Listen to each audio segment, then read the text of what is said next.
السلام علیکم ناظرین، آپ کا میزبان قاسم علی آپ کو آپ کے اپنے پروگرام ہم کلام میں خوش آمدید کہتا ہے۔ ناظرین، آج کی نشست میں میرے ساتھ شریک گفتگو ہوں گے جناب زریاب ہاشمی صاحب۔ پیشے کے لحاظ سے آپ ایک واٹر فلٹریشن ایکسپرٹ ہیں، آپ ایک منجھے ہوئے شاعر ہیں، نثر نگاری میں بھی اپنے فن کے کمالات کا مظاہرہ کر چکے ہیں۔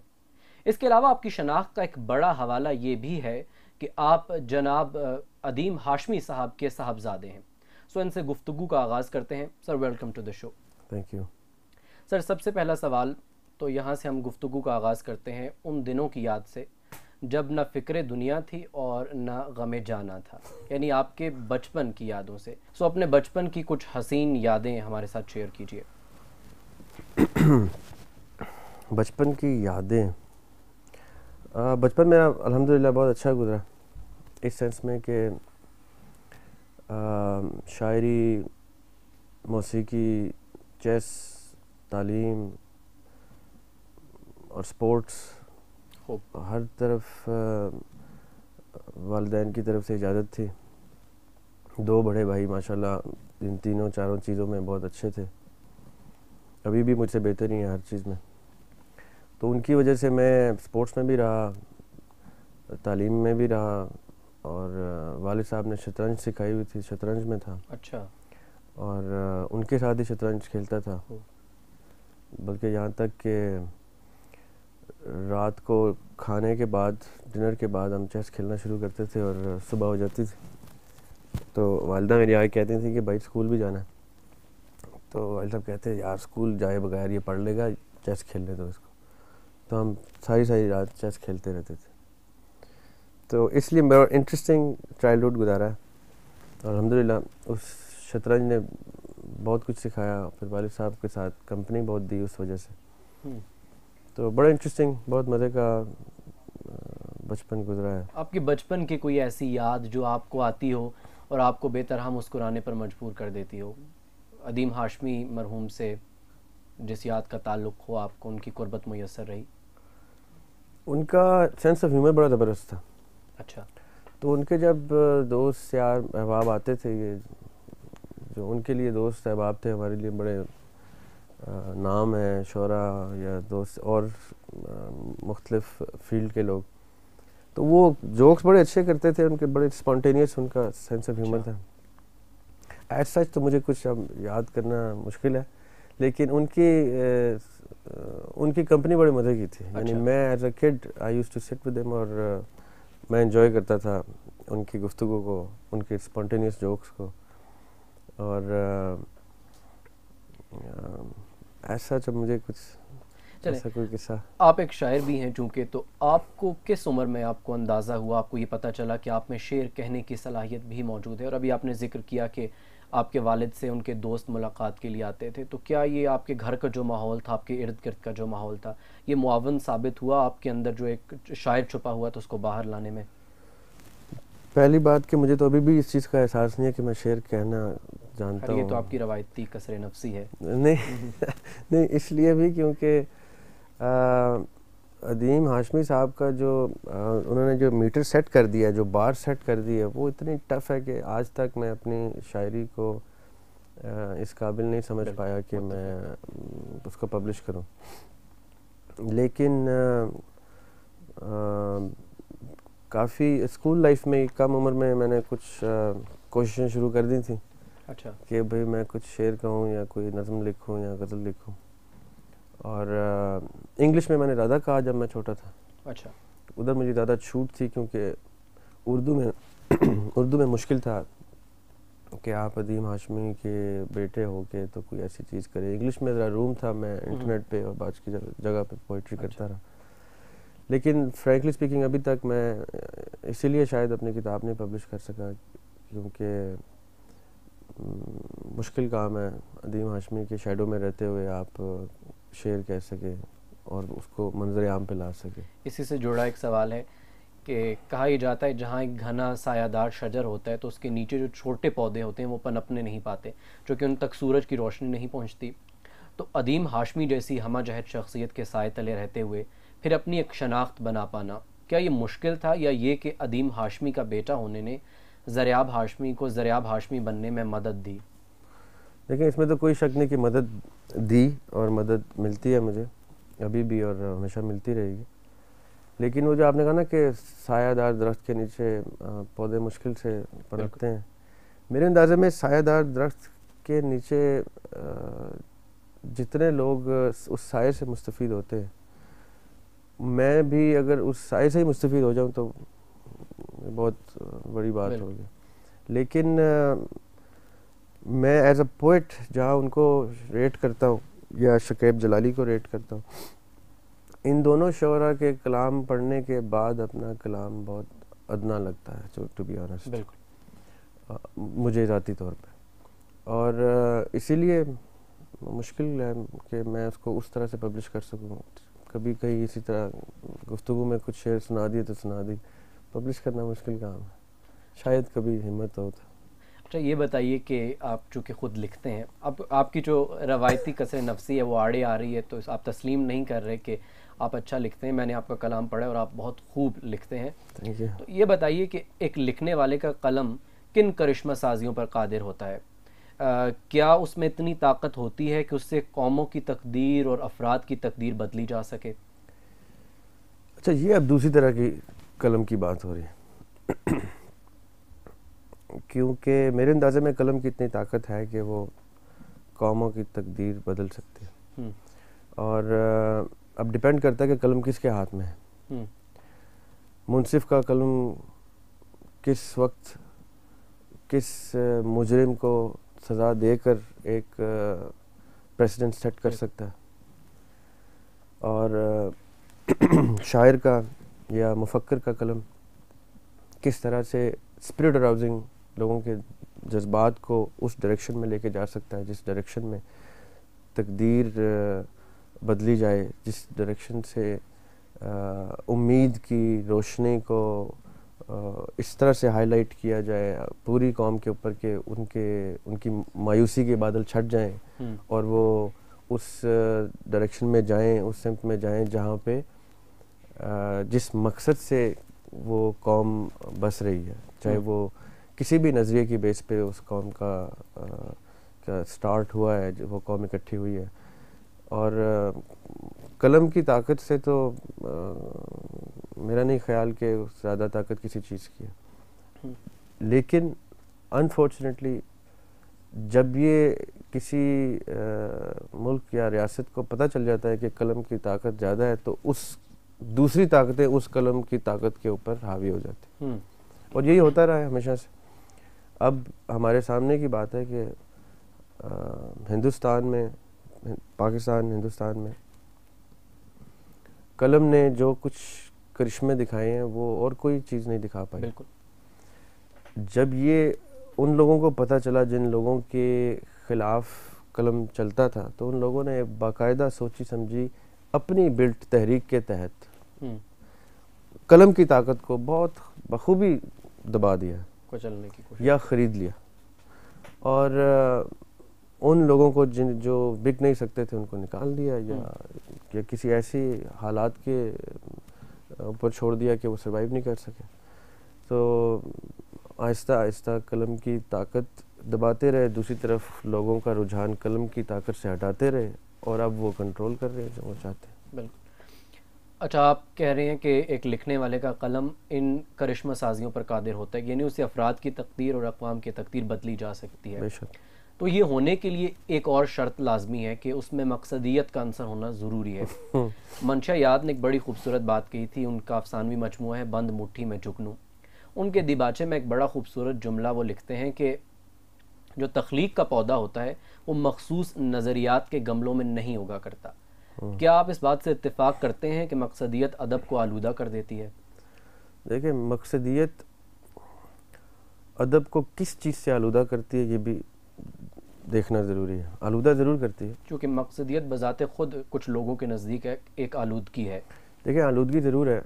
مثال کے طور پہ ایک مریض کا مرض دور کرنے کے لیے اس کے بدن کو ادویات سے آلودہ کیا جا سکتا ہے, لیکن اگر وہ ادویات اس کا مرض دور کر رہی ہیں تو وہ آلودگی اس کے لیے اچھی چیز ہے. ٹھیک.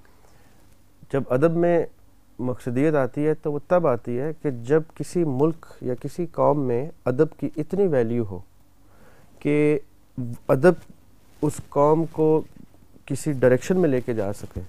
تب ادب کو استعمال کر کے اس میں اس مقصد کو ایڈ کیا جاتا ہے یا اس مقصد کی آلودگی ڈالی جاتی ہے جو قوم کو اس طرف لے جائے. مثال کے طور پہ اگر انٹرٹینمنٹ، موویز، موشن پکچر کا انٹرسٹ آ گیا ہے تو ہم موشن پکچر کے تھرو لوگوں کو ڈائریکٹ کریں گے جہاں لے کے جانا ہے. اگر سپورٹس کا آ گیا ہے تو ہم سپورٹس کے تھرو میسج کنوے کریں گے. سبلیمنل میسیجز یہ ہوتے ہیں جو آلودگی جسے ہم کہہ رہے ہیں.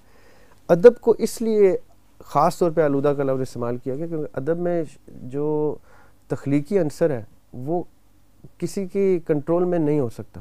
بالکل قدغن نہیں لگائی جا سکتی، نہیں آپ کر سکتے، بندی نہیں کی جا سکتی. جی. اور تخلیق میں اگر آپ کسی ایکسٹرنل فورس کا انفلوئنس لاتے ہیں تو وہ تخلیق نہیں ہے، وہ پروپیگنڈا ٹول کہہ لیں. وہ ٹول ہے، دیٹس رائٹ ورڈ، کہ آپ نے تخلیق کے ٹول کو استعمال کر کے اپنا مقصد پورا کیا. اب coming back to the question, مجھے پتہ ہے آپ کہنا کیا چاہ رہے ہیں. ہمارے ہاں ادب میں جب مقصدیت آئی تو بہت سے شعراء ایسے تھے جنہوں نے اس کو تسلیم نہیں کیا کیونکہ ان کا بھی ایک مقصد تھا جو ذاتی مقصد تھا. ان کا مقصد تھا تخلیق کا. ان کا مقصد یہ نہیں تھا کہ میری تخلیق اس لیے ہو یا اس لیے. ادب برائے ادب، ادب برائے ادب ہو، یا تخیل کی اپنی ایک پروان ہوتی ہے، تخیل اپنی ایک اڑان پہ چلتا ہے. انہوں نے اپنی اڑان کے بند کھول دیے ہوئے، ان کو کوئی پرواہ نہیں ہے کہ کیا اس دوران آف کورس سرکمسٹینشل ایشوز جو ان کے ارد گرد حالات تھے، جیو پولیٹیکل یا پولیٹیکل، اس کا انفلوئنس ان کی تخلیق میں آٹومیٹکلی آئے گا. لیکن آپ انفورس کریں گے تو وہ پھر تخلیق ان کی تخلیق نہیں ہے، وہ پھر اس چیز کی تخلیق ہے جس چیز کا انفلوئنس آیا. تو میرے اندازے میں تو آپ کی بات درست ہے کہ آلودہ ہو جاتا ہے. یہاں ہم ایک مختصر سا وقفہ لیں گے. ناظرین یہاں ہم ایک مختصر سا وقفہ لیں گے، وقفے کے بعد حاضر ہوتے ہیں اور یہیں سے ہم گفتگو کا سلسلہ جوڑیں گے.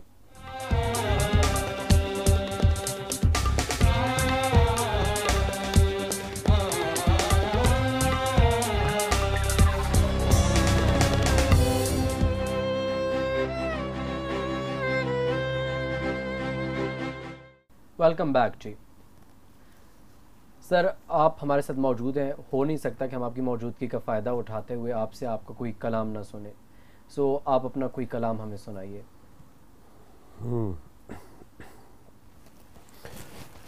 کلام اقبال کی زمین میں کچھ کوشش کی تھی، وہ بھی کافی پرانی کوشش ہے. وہ آپ کو اس میں سے کچھ جو شعر یاد ہے وہ سنا دیتا ہوں. اقبال کی غزل تھی، بڑی پاپولر غزل ہے. کبھی اے حقیقت منتظر نظر آ لباس مجاز میں، کہ ہزاروں سجدے تڑپ رہے ہیں میری جبین نیاز میں. اس زمین میں ہے کہ نہ ہو پیرہن کوئی خاک کا، نہ ہو پیرہن کوئی خاک کا، ہٹے ابر جب بھی فراق کا. حد انتہا پہ ہو جستجو، نہ ہو آرزو بھی لحاظ میں. تیرے خال و خط جو بیاں ہوئے وہ تو ہر نظر پہ عیاں ہوئے. کیا اچھا مصرع ہے. Thank you. تیرے خال و خط جو بیاں ہوئے وہ تو ہر نظر پہ عیاں ہوئے. مجھے تجھ سے ہی یہ طلب ملی تو دکھا مجھے جو ہے راز میں. واہ واہ، خوب خوب، زبردست. اب جب ہم اس قسم کی کوئی شاعری کرتے ہیں تو اس کا جواب بھی نیچرلی اوپر سے آنا شروع ہو جاتا ہے. the way I feel it. نوائے سروش. لگی مدتوں کی ریاضتیں تو بنی ہیں اپنی رفاقتیں. لگی مدتوں کی ریاضتیں تو بنی ہیں اپنی رفاقتیں. تجھے یہ گمان کہ ملے گا وہ تجھے 4 دن کی نماز میں.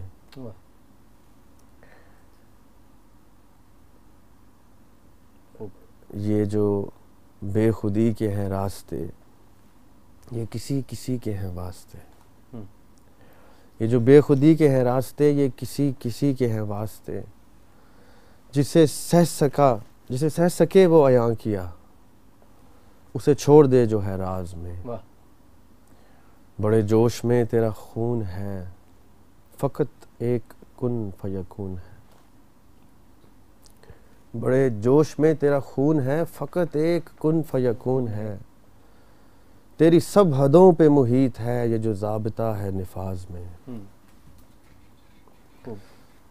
یہ کچھ اس میں بھول بھی گئے مجھے. کیا خوب ہے. یہ بتائیے کہ ہماری جو اردو شاعری ہے اس نے غالب، میر، اقبال، پھر پوسٹ اقبال ایرا میں آ جائیں تو فیض، عدیم ہاشمی، ناصر کاظمی، نون میم راشد، کئی بڑے بڑے قداور شخصیات پیدا کی.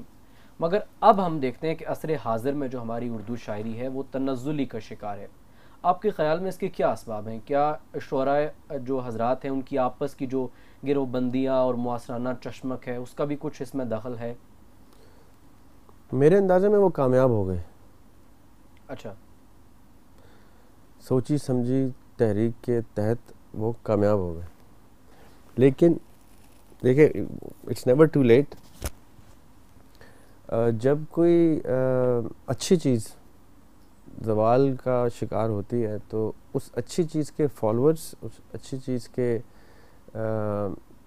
تباہ آزماں جو اس میں آنا چاہتے ہیں یا اس کا شوق رکھتے ہیں یا اس کا ٹیلنٹ رکھتے ہیں، یہ ان کے اوپر ڈیوٹی آ جاتی ہے پھر کہ تھوڑا سا اسٹڈی کریں کہ بھائی ہوا کیا، کیسے ہوا، کیوں ہوا، اور اب ہم نے کیا کرنا ہے کہ اس کو ریوائیو کریں.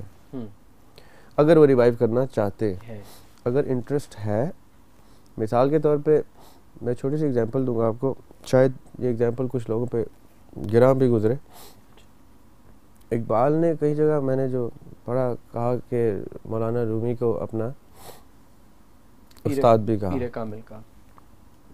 اب جب میں رومی کے کچھ چیزیں ٹرانسلیٹڈ شیپ میں انگلش میں دیکھتا ہوں، لوگ شیئر کرتے ہیں سوشل میڈیا پہ، تو مجھے نظر آتا ہے کہ وہ اتنا مس انٹرپریٹ کیا جاتا ہے کہ وہ بیچارہ سوچتا ہوگا میں نے کہا کچھ اور ہو کچھ رہا ہے بھائی.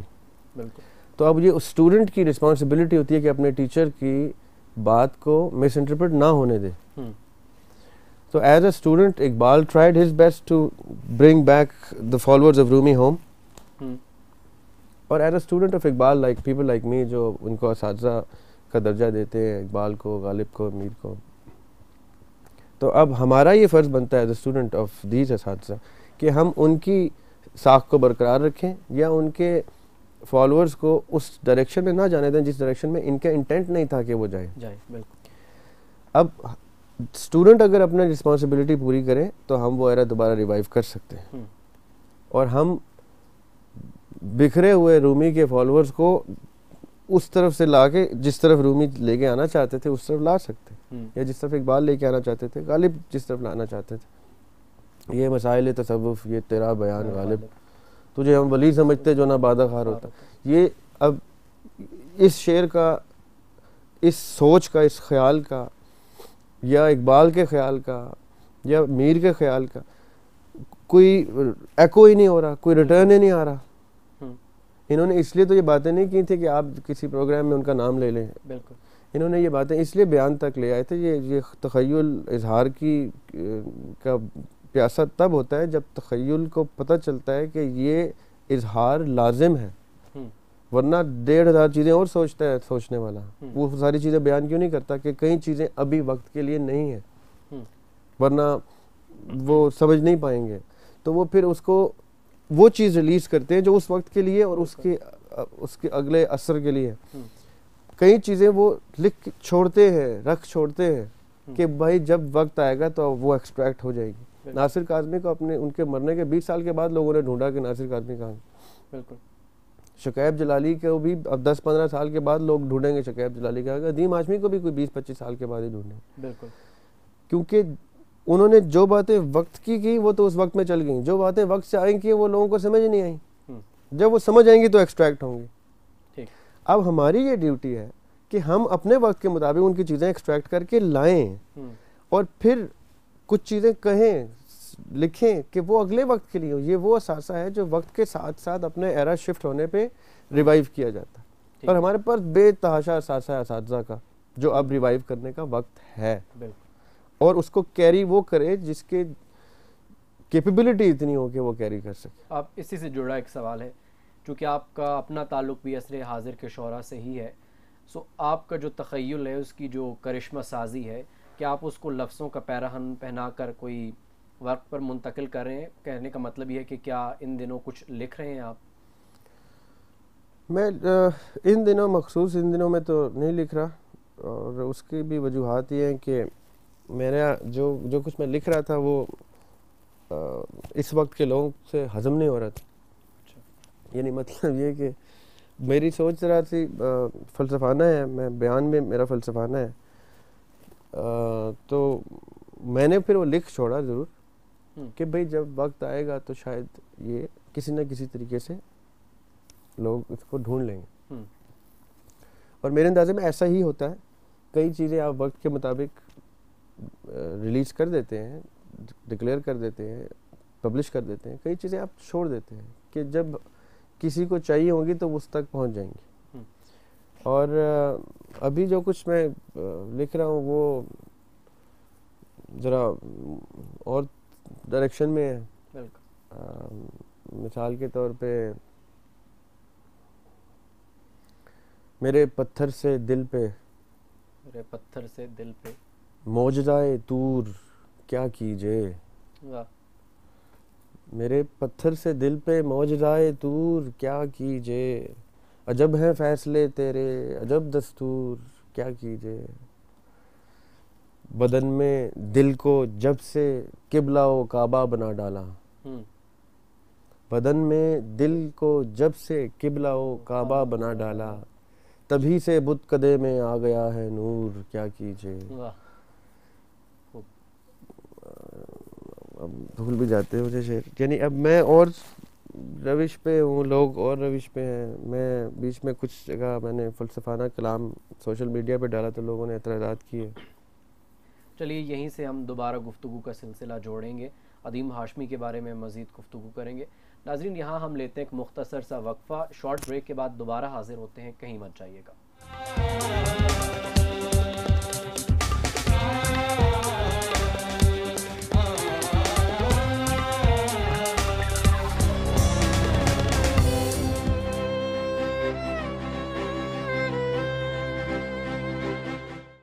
ویلکم بیک جی. ہم بات کر رہے ہیں زریاب ہاشمی صاحب سے.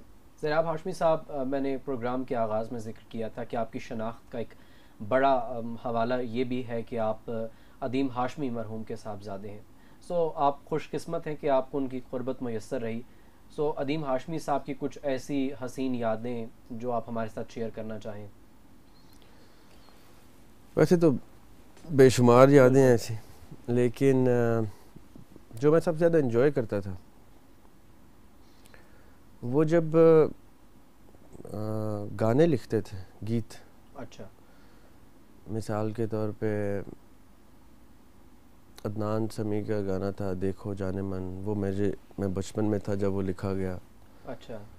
اور آواز ہوتا تھا، ہارون اور فاخر کا بینڈ ہوتا تھا آواز، تو ان کے گیت ان کے ہی لکھے ہوتے تھے، تو وہ میں وٹنس کرتا تھا. سوچا نہ تھا کبھی ہم نے، دیکھا نہ تھا، وہی تو میری بہت پہلے کی بات ہے. دیکھا نہ تھا کبھی ہم نے یہ سما، یہ تو 70s کی بات ہے میری، یعنی ارلی 70s مڈ 70s کی بات ہے، میری پیدائش سے پہلے لکھا گیا تھا.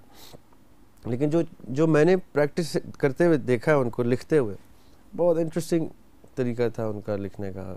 کیونکہ جب یہ لوگ جب گانا لکھوانے کے لیے آتے تھے تو یہ میلوڈی دیتے تھے اور یہ اس کے اوپر پھر گیت لکھتے تھے. اچھا. اور ان کا گیت کا سٹائل جو ہے وہ بہت منفرد ہے. اچھا. اگر آپ ان کے کوئی بھی گیت کو پیپر پہ پڑھیں تو آپ اس کو بڑی خوبصورت شاعری کی ہوتی تھی. وہ شاعری کے پیرائے میں کمی نہیں آنے دیتے تھے. خود بھی ایک کرٹیک تھے بہت سخت لیول کے. تو وہ شاعری کے پیرائے سے باہر نہ ان کو کسی کی شاعری برداشت ہوتی تھی نہ اپنی. تو اس لیے انہوں نے کبھی وہ گیت میں بھی، میرا خیال ہے خواب میں بھی کوئی بے ورنہ شعر کہنا عدیم ہاشمی کے لیے ایک مشکل کام تھا. تو وہ میں بہت انجوائے کرتا تھا، کیونکہ ایک تو میوزک کا ایلیمنٹ ہوتا تھا اس میں، وہ میوزک بھی چل رہا ہوتا تھا ساتھ، وہ اس میوزک کے وزن کے اوپر، اس بیٹ سٹرکچر کے اوپر انہوں نے وہ شاعری کرنی ہوتی تھی. I really enjoyed that time, اور مجھے سیکھنے کو بہت ملتا تھا. بعد میں خود میوزک میں انٹرسٹ رکھتے ہوئے جب اپنے گانے لکھے تو لکھنے کی کوشش کی تو مجھے وہ عظیم ہاشمی یاد آئے جو گانے لکھ رہے ہوتے تھے کہ کتنا فوکس ہوتا تھا ان کا نفاست کے اوپر, الفاظ کی شائستگی کے اوپر اور میٹر کے اوپر of the poetry that he is writing. اور یہ بھی کہ سننے والی آڈینس کو کوئی میسیج ایسا نہیں جانا چاہیے کہ جو اچھا نہ ہو, جو شائستہ نہ ہو. تو یہ بہت مزے کا جو میری جو زیادہ تر یادیں ہیں وہ ان کی اس پروفیشنل ایٹیٹیوڈ کی ہیں. جو بات چل نکلی ہے موسیقی کی, تو یہ بتائیے گا کہ آپ کے اپنے فیوریٹ سنگر کون ہیں, بھارت میں یا پاکستان میں, سرحد کے اس پار یا اس پار؟ بے شمار. چند ایک کے نام بتائیے.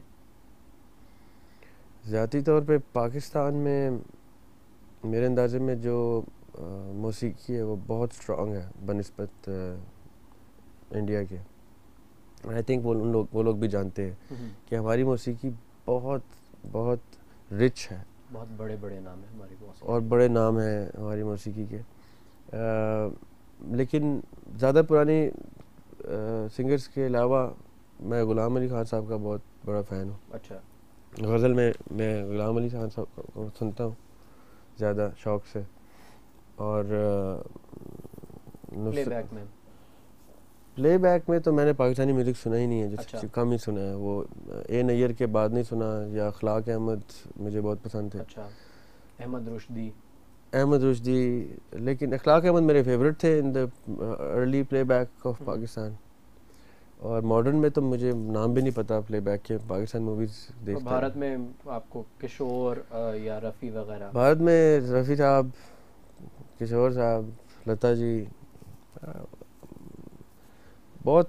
سونو نگم ماڈرن ایرا کی آئی تھنک انڈیا کے فائنسٹ سنگر ہیں. اور آپ چونکہ گفتگو کو اس طرف لے ہی آئے ہیں, تو سنا میں نے یہ ہے کہ آپ خود بھی ایک بہت اچھے سنگر ہیں, آپ بڑا اچھا گاتے ہیں. مجھے معلوم ہے آج آپ کی طبیعت کچھ ناسازگار ہے, لیکن میں چاہوں گا کہ ہمارے ناظرین کے لیے آپ تھوڑا سا کوئی بھی اپنی پسند کا گانا گنگنا دیں. میں میوزیشین ضرور ہوں, انسٹرومنٹ کا شوق رکھتا ہوں. آپ بہت اچھا گاتے ہیں. اب آپ اپنا دامن بچانے کی کوشش کر رہے ہیں. کیا مجھے اب ذہن میں بھی نہیں آئے گا کیا سناؤں. ہو سکے تو یہی دیکھنا تھا کبھی ہم نے, یہی تھوڑا. یہ تو میں نہیں گا سکوں گا ابھی گلا کا. کچھ دھیمی چیز کچھ سنانے کی کوشش کرتا ہوں.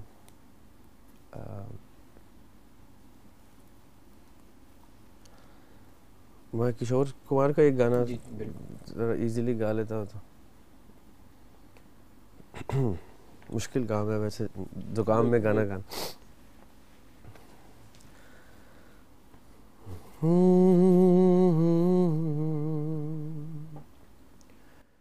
کچھ تو لوگ کہیں گے, لوگوں کا کام ہے کہنا, چھوڑو بیکار کی باتوں میں کہیں بیت نہ جائے رہنا. کچھ تو لوگ کہیں گے, لوگوں کا کام ہے کہنا. واہ, بہت زبردست. طبیعت کی ناسازگاری کے باوجود آپ نے بہت خوبصورت کہا. یہ دل یہاں تک پہنچا, آواز بالکل جاتی کی گانے کے ساتھ. سو گفتگو کو ذرا دوبارہ ادیم ہاشمی کی جانب موڑتے ہیں. یہ بتائیے کہ ان کے کلام کی وہ کون سی خصوصیات ہیں, وہ کون سے محاسن ہیں جو ان کو ان کے دیگر ہم اثر شعراء سے منفرد کرتے ہیں, ممتاز کرتے ہیں. ایک تو یہ کہ انہوں نے مکالماتی غزل لکھی جس کے لیے ان پر تنقید بھی ہوئی. آئی تھنک مکالماتی غزل تو بہت بعد میں آئی. ان کی انفرادیت رجسٹر ہو گئی تھی 70s میں, 60s پرابلی میں. انہوں نے جو ان کی جو خاص ایک سٹائل تھا, ایک ڈکشن جو انہوں نے اپنا ایک لہجہ رکھا تھا خاص شاعری میں, وہ بہت منفرد تھا. یعنی کھیتوں پہ آگ بن کے سحاب آئے تو ہے کم, دوزخ کا اس زمیں پہ عذاب آئے تو ہے کم، سر پر ہر ایک شخص کے ایک ایک آفتاب، ہر روز مثل روز حساب آئے تو ہے کم۔ واہ، جو ایگریشن ادیم ہاشمی نے اپنی شاعری میں رکھا اور تخیل کا ٹھیک استعمال جو انہوں نے کیا، وہ ان کی انفرادیت تھی۔ اور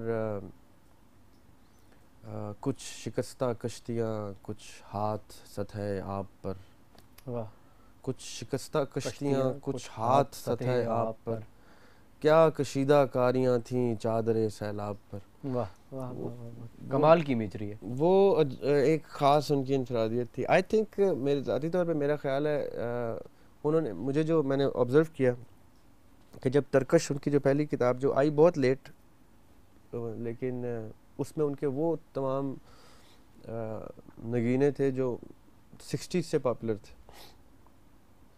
تو جب وہ اس کی افتتاحی تقریب تھی تو انہوں نے 1 منٹ کی سائلنس انٹروڈیوس کی for Shakeb Jalali, because he was himself a big fan of Shakeb Jalali. And میں چھوٹا تھا، مجھے نہیں پتا کہ اس میں کیا چکر ہے، but when I grow older اور میں نے پڑھا تو دیکھا کہ شکیب جلالی کو وہ اس لیے پسند کرتے تھے کہ شکیب جلالی نے بھی اپنے ایک فلسفے کو انٹروڈیوس کیا تھا اپنا، اور اس کا جو سٹائل تھا ان کا، ان کی بھی یہی خاصیت تھی کہ اپنے فلسفے کو اپنے ہی سٹائل میں انٹروڈیوس کرنا، اور انہوں نے عام روش سے ہٹ کے فلسفہ انٹروڈیوس کیا۔ آئی تھنک ادیم ہاشمی نے اپنی انفرادیت تبھی ڈیولپ کر لی تھی۔ مکالماتی ghazal was an experiment which became a success, کہ انہوں نے غزل کا اسلوب چینج کیا، اور پھر اس کے بعد متضاد ردیف کی انہوں نے بھی ایک نئی اسلوب انٹروڈیوس کی تھی۔ تو وہ ان کے اندر ایسا ایک ایلیمنٹ تھا کہ وہ تو ہونا ہی تھا، وہ اور حیات رہتے تو 4 تجربے اور کر چکے ہوتے۔ لیکن اور یہ بھی ان کی ایک انفرادیت ہے کہ وہ روش سے ہٹ کے کوئی کام ان کا ایک ان کے اندر یہ روایت سے بغاوت کی، بالکل روایت سے بغاوت، اور روایت میں جدت، روایت میں باغیانہ اسلوب اپنایا۔ جی کہہ سکتے ہیں باغیانہ، کہ انہوں نے اسی سے جڑا ایک سوال ہے، ہمارے وطن عزیز میں ایسے زرد موسم بھی آئے جب سزا خطائے نظر سے پہلے، عتاب جرم سخن سے پہلے نازل ہوا کرتا تھا۔ تو کہا یہ جاتا ہے کہ ادیم ہاشمی صاحب، اب مجھے نہیں معلوم یہ اس بات میں کس حد تک صداقت ہے، کہ وہ چونکہ ترقی پسند تحریک سے وابستہ تھے تو اس وجہ سے ان کے اوپر کئی مشکلات بھی آئیں، یقیناً آئی ہوں گی، تو اس بارے میں بتائیے۔ مجھے معلوم یہ ہوا ہے کہ ان کو خود ساختہ جلا وطنی بھی اختیار کرنی پڑی تھی۔ اصل میں Udyam Hashmi as a person, کیونکہ میں ان کو سمجھ سکتا ہوں، جو شخص تخیل کو تعمیراتی پیرائے میں دیکھتا ہے کہ میرے تخیل سے کچھ بنے، کچھ بگڑے نہیں، کچھ اچھا ہو، کچھ گین ہو لوگوں کا، کچھ فائدہ ہو، اس شخص کو جب باقی پریولنٹ تخیل کا نقصان اٹھانا پڑتا ہے تو وہ ہرٹ ہوتا ہے۔ یہی سینسٹیوٹی ہوتی ہے آئی تھنک جو ایک پوئٹ میں بالکل عام آدمی سے شاید زیادہ ہوتی ہے۔ تو اس وقت کے حالات ایسے تھے کہ جب 71 کی وار بھی ہار گئے ہم بری طریقے سے، بالکل، اور پھر فال آف ڈھاکہ جب بنگلہ دیش الگ ہوا ایسٹ پاکستان، بالکل، تو ان نہ صرف ادیم ہاشمی بلکہ اس وقت اس عصر کے جتنے بھی شعراء تھے یا مفکرین تھے یا ویژنری لوگ تھے، وہ لوگ ہرٹ ہوئے، بالکل، اور اس کے اظہار میں انہوں نے بہت لوگوں نے بہت کچھ کہا۔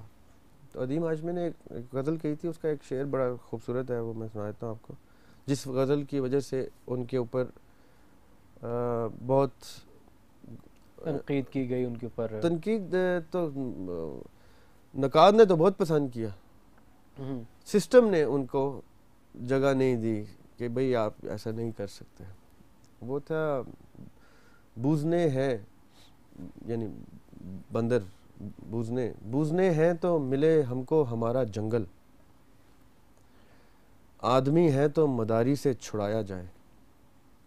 اب یہ اس وقت ڈائریکٹ تنقید تھی کیونکہ بھٹو صاحب جب آتے تھے تو ان کا ایک سٹائل ہوتا تھا, لوگ ان کے اشارے پہ ناچتے تھے, تو انہوں نے کہا آدمی ہے تو مداری سے چھڑایا جائے.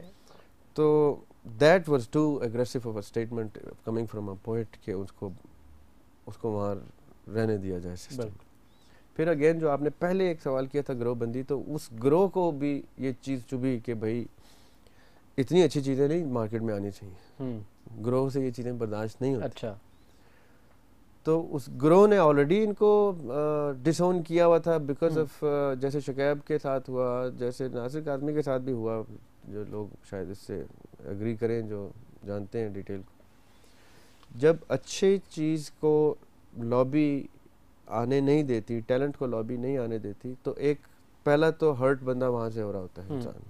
پھر جب سسٹم بھی آپ کو کہتا ہے کہ آپ اینٹی سسٹم گفتگو نہیں کر سکتے چاہے ہم کتنے ہی عذاب نازل کیوں نہ کریں, تب self imposed asylum, self imposed جلا وطنی, ایگزائل آپ کے اوپر فرض ہو جاتا ہے, واجب ہو جاتا ہے کہ بھئی میں اگر اس سسٹم میں نہیں رہ سکتا تو مجھے اس سسٹم سے ہجرت میرے پر واجب ہوگی. اور آئی تھنک وہ کوئی بھی سینسٹیو آدمی جو اس خیال کی طاقت کو جانتا ہے وہ یا تو لڑے گا یا ترک کر دے گا.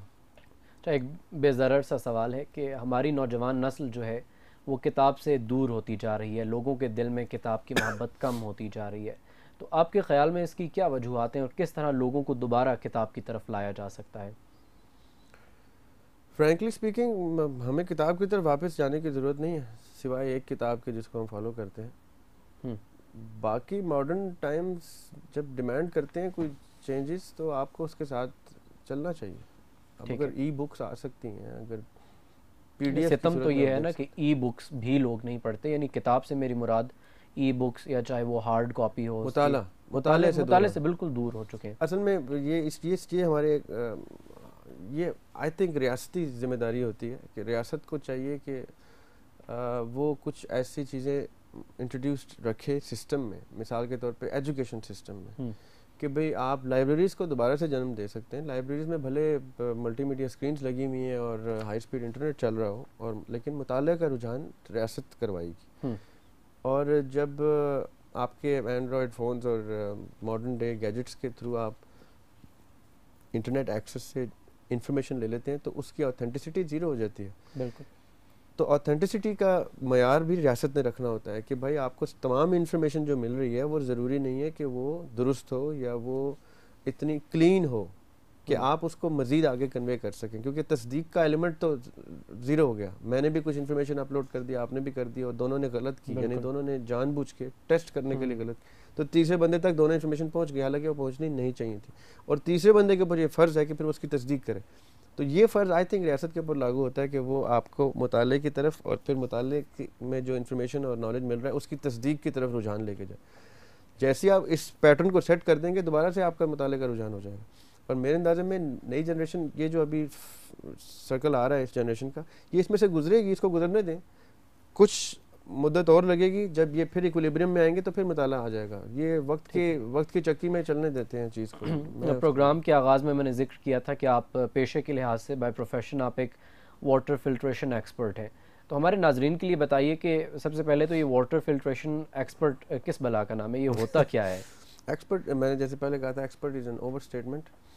میرا بزنس جو ہے وہ واٹر ٹریٹمنٹ کے اوپر ضرور ہے. میری پروفیشنل کوالیفیکیشن اور میری پریکٹیکل کوالیفیکیشن جو ہے وہ واٹر ٹریٹمنٹ پہ ہے پچھلے 10-12-14 سال سے.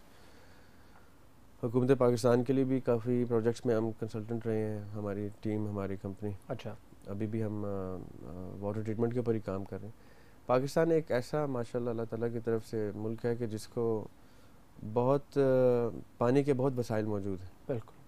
اب اس پانی کی مینجمنٹ کا اگین بات وہی آتی ہے کہ ریاست کے اوپر جو فرائض آتے ہیں وہ ریاست جس حد تک بھی نبھا رہی ہے, ہم اس حد تک ان کو سپورٹ کر رہے ہیں. اللہ کرے کہ یہ ریاست, یہ حکومت اس کو مزید اچھے طریقے سے نئی چیزیں انٹروڈیوس کر کے پانی کی واٹر مینجمنٹ کے اوپر آ جائیں تو پھر واٹر ٹریٹمنٹ اس کا ایک حصہ بن سکتا ہے. تو ہم بیسکلی پانی کو صاف کر کے لوگوں تک پینے کا پانی میسر کرتے ہیں, ڈرنکیبل واٹر. جی, پورٹیبل واٹر کو ڈرنکیبل سٹینڈرڈز پہ لے کے آتے ہیں. اور ماڈرن ٹیکنیکس ہیں, میری اس چیز کے اوپر جتنا بھی پروفیشنل ایجوکیشن ہے وہ یورپ سے ہے. یورپ میں ہی اس چیز کو زیادہ ایڈوانسڈ لیول پہ اسٹڈی کیا گیا ہے. تو ہم ان ٹیکنالوجیز کو ان ٹیکنیکس کو پاکستان میں اپلائی کرتے ہیں اور لوگوں کو صاف پانی پرووائڈ کرنے کی کوشش کرتے ہیں. اچھا یہ بتائیے کہ ادب یہ ایک مختلف جہت ہے, ایک ڈفرینٹ ڈائمینشن ہے. واٹر فلٹریشن ایکسپرٹ ہی میں کہوں گا, گو کہ آپ نے منع کیا ہے, یہ ایک مختلف ڈائمینشن ہے. تو کیا یہ ان دونوں کو ساتھ ساتھ لے کر چلنا کیا شخصیت میں کوئی تضاد جنم نہیں لیتا؟ وہ آپ کے فیوریٹ شاعر ہیں فیض احمد فیض, ان کا بڑا خوبصورت شعر ہے ایک, دنیا نے تیری یاد سے بیگانہ کر دیا, دنیا نے تیری یاد سے بیگانہ کر دیا, تجھ سے بھی دل فریب ہیں غم روزگار کے. تو جب روزگار کے غم آتے ہیں تو آپ کو کئی چیزیں کرنی پڑتی ہیں جو شاید آپ کی بیسک انسٹنکٹ سے ہٹ کے ہوں, لیکن حق حلال کمانے کے لیے آپ کو کافی کچھ مجبوراً بھی کرنا پڑتا ہے. تو آپ یہ سمجھیں کہ میں اس پروفیشن میں مجبوراً آیا ہوں, اچھا, لیکن پورے دل سے آیا ہوں. یہ نہیں کہ میں اس کو مجبوری سمجھ کے کر رہا ہوں, میں بہت انجوائے کرتا ہوں اپنے کام کو. اچھا. افتخار عارف کا ایک شعر میرے ذہن میں آ رہا ہے اس کے اوپر کہ کہاں کے نام و نسب علم کیا فضیلت کیا, کہاں کے نام و نسب علم کیا فضیلت کیا, جہان رزق میں توقیر اہل حاجت کیا, شکم کی آگ لیے پھر رہی ہے شہر بشہر, سگے زمانہ ہیں ہم کیا ہماری ہجرت کیا. خیر میں چاہوں گا کہ پروگرام کے آخر میں آپ عدیم ہاشمی صاحب کا کوئی کلام اگر ممکن ہو تو ترنم کے ساتھ, ورنہ تحت اللفظ میں سنائیے. ترنم کے ساتھ تو مشکل ہوگا, اگر سنا دیں تو ہمارے ناظرین کی دلچسپی کے لیے. نہیں, ایک تو اس لیے کہ میری طبیعت ٹھیک نہیں, دوسرا اس لیے کہ وہ ان کا کلام اتنا پاورفل ہے کہ میں چاہوں گا نہیں کہ اس کو میں سپوائل کر دوں, تو میں کچھ اشعار ویسے سنا دیتا ہوں.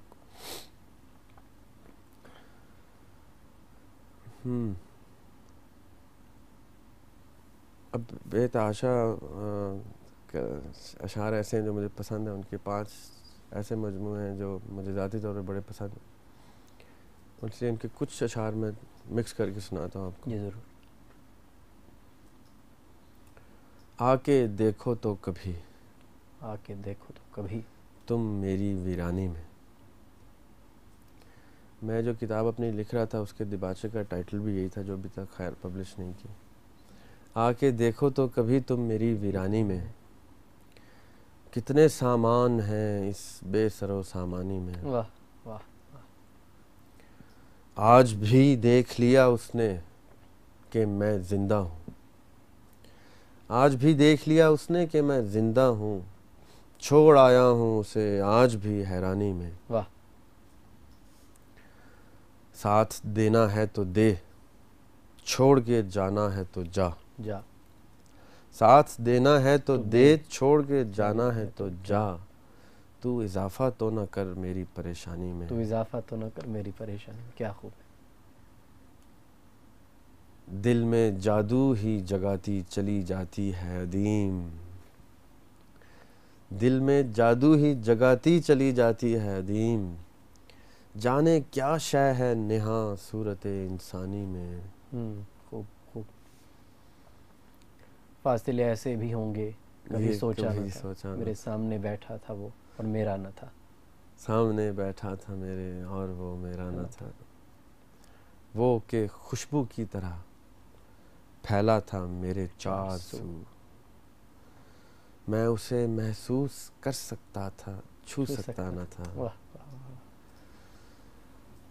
مصلحت نے اجنبی ہم کو بنایا تھا عدیم, مصلحت نے اجنبی ہم کو بنایا تھا عدیم, ورنہ کب ایک دوسرے کو ہم نے پہچانا نہ تھا. رات بھر پچھلی ہی آہٹ کان میں آتی رہی, رات بھر پچھلی ہی آہٹ کان میں آتی رہی, جھانک کر دیکھا گلی میں کوئی بھی آیا نہ تھا. یا ان کی ایک اور بہت پاپولر غزل ہے, کٹ ہی گئی جدائی بھی, یہ کب ہوا کہ مر گئے. کب یہ ہوا کہ مر گئے. تیرے بھی دن گزر گئے میرے بھی دن گزر گئے. بڑی حقیقت ہے اس بہت شعر میں خوبصورت، بہت کہ کٹ ہی گئی جدائی بھی کب یہ ہوا کہ مر گئے. گئے. تیرے بھی دن گزر گئے میرے بھی دن گزر گئے. راہوں میں ہی ملے تھے ہم راہیں نصیب ہو گئیں. واہ واہ واہ واہ. راہوں میں ہی ملے تھے ہم راہیں نصیب ہو گئیں. وہ بھی نہ اپنے گھر گیا ہم بھی نہ اپنے گھر گئے. اس کے سلوک پر عدیم اپنی حیات و موت ہے. اس نے کہا تو جی اٹھے اس نے کہا تو مر گئے. واہ.